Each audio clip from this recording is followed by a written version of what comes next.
Everybody hates McDonald's. Well, maybe not. While it may feel that way at times, McDonald's appears to be working hard to evolve to a changing customer. The company has faced stiff competition and hit some road bumps, but appears to be back on its feet. How hopeful should shareholders be in the future of McDonald's? Welcome to Invest in the Family Radio, a podcast about learning to invest. My name is Brian Bain, and I'm your host. At Investor in the Family Radio, we believe that you can become a great investor. How? By building the right plan and then sticking to it. According to Warren Buffett, that's what it takes to set yourself apart, and everything we do here is meant to help you get there. So thanks for joining us. And also thanks for your patience with my voice as I am still recovering from a recent cold. You can always find more at investinthefamily.com and subscribe to the podcast at iTunes, Stitcher, and the Google Play Store. And if you'd like to join me on the path to becoming an intelligent investor, simply text the word JOIN FAMILY. That's one word, JOIN FAMILY, to the number 44222, or visit investinthefamily.com and sign up, and we'll make sure to take care of you so you don't miss a thing as we work together to become better investors. And hope you enjoyed today's interview with Adam, the Dividend Sensei. Well, hey, Adam, welcome back to the show. Thanks for having me, Brian. Well, a pleasure to have you as always. And we've had some great conversations before about Gilead. We've talked about AT&T and the Time Warner deal. I'd love to hear about a company that I really don't look into very much, but I know is a big one for a lot of our listeners, and that's McDonald's. Could you give us a brief download on, or a down low, on what you see and like about McDonald's right now? Sure. So, I mean, McDonald's, it's a, standard blue chip dividend aristocrat, solid yield, solid, consistent, moderate growth in dividends. And I mean, the biggest concern, of course, people have is, hey, it's a burger chain. It's considered typically low quality. And right now we've got, the obesity epidemic going on worldwide, and we've got more and more emphasis on, healthy eating. And then you've got increased competition from fast casual and higher quality places like Chipotle and Panera Bread. And so, I look at those kind of concerns as good buying opportunities anytime the stock takes a dip. And why is that? Because those concerns, those are some concerns I wanted to bring up, and you just mentioned them all. So obviously those don't worry you. Well, so the thing is, you always have to, like with any company you own, you have to basically trust in management that they know what they can do and they can adapt and overcome to any kind of changes in the markets like that. And I mean, that's the thing I've seen over the years. McDonald's really has done a good job. They've with their McCafe, premium coffee, that's helped a lot. And then recently, they've managed to have, I think it was like 6 quarters in a row of same store comp sales growth in the U.S. after a couple of years where sales basically, were basically flat or even falling. And that's thanks to the all day breakfast and new offerings like the McPick 2, which they've also been rolling out in Germany. And that's been very successful for them. And so that's the thing, is like now we're starting to see, comps are once again, growing in the U.S., maybe not as fast as some overseas markets. But, the point is we do have, growth here in the U.S. And even though our market is saturated, then overseas, you've got huge potential for expansion. And the thing is, like I would point out in a place like China, for example, here in the U.S., you can look at McDonald's and people say, that's, it's trash food. But in other countries, not necessarily. For example, KFC in China is considered like, premier and very high quality. And so that's the thing, is like with McDonald's now, trying to go more high end, and as they roll out, especially with their franchise, all franchise business model, I really like that, because at the end of the day, I'm interested in the dividends. And, franchising is a very, low cost, high free cash flow operation. Well, how much the market, or how much of McDonald's revenues are domestic versus international, approximately? Is it 2/3, 1/3, 50-50? What does it look like? So I believe it's still about 60% is domestic. So that's the thing, is like, we have some places we can go in terms of diversification, but of course the thing, of course, to watch out for is currency effects. The strong dollar has been wreaking havoc all over corporate America, and so as you grow overseas, then you're gonna have to watch that a little bit more. And what other, you mentioned KFC. Are there any other major brands that come underneath at McDonald's that may not be obvious, we may not know about, or is it pretty much those two? Well, no, so they don't own KFC. That I was just Okay. that was Yum Brands. Actually, they Okay, spun that's that. what. Yeah, okay, that confused me. I didn't think they did, but you mentioned that, and I thought maybe I'd missed something. Okay. So scratch that one. And so right now, about 40% of revenues come from international. And how do you have an idea on how quickly that has been growing? Because you talk about expansion potential overseas and how the U.S. market, from a McDonald's perspective, is pretty saturated. Do you have any growth rates for international revenues in front of you? Not in front of me, but Or I do know guesstimations?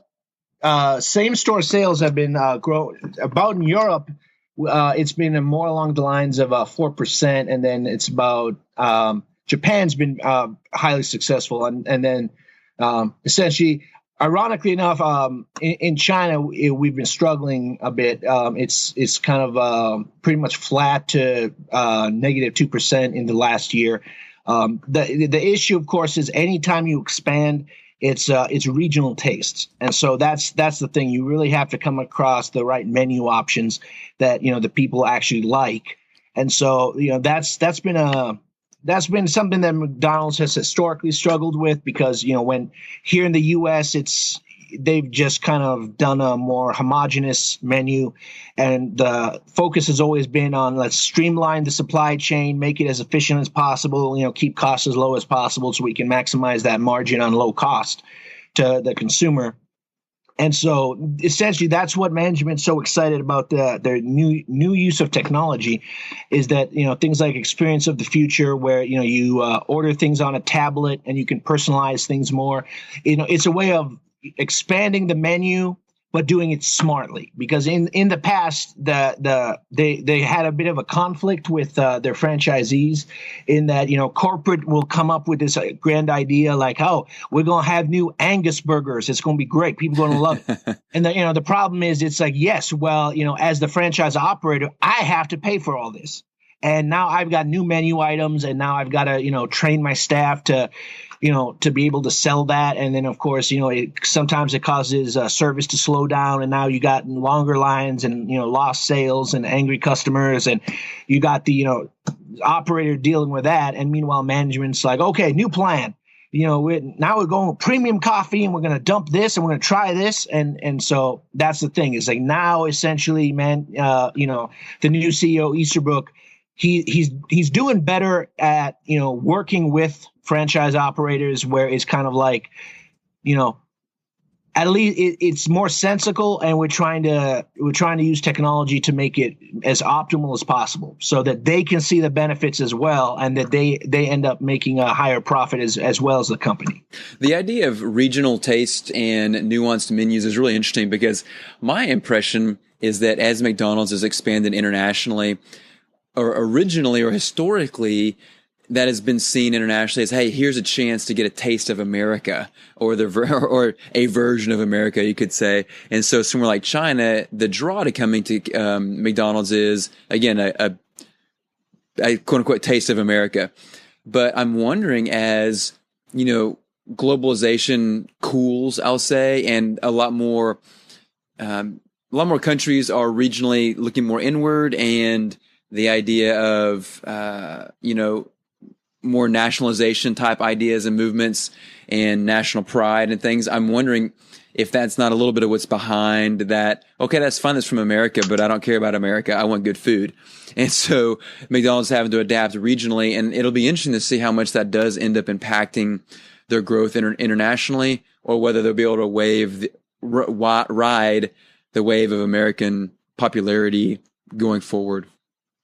Yeah, that's absolutely true. I mean, if you look at something like, the late 80s and early 90s, especially like when the, Berlin Wall fell, and, Russia opened up, and suddenly all these people who really, America had always, been, verboten, and suddenly it's just like, nope, it's like, hey, blue jeans and rock and roll. It's like, people became obsessed with it.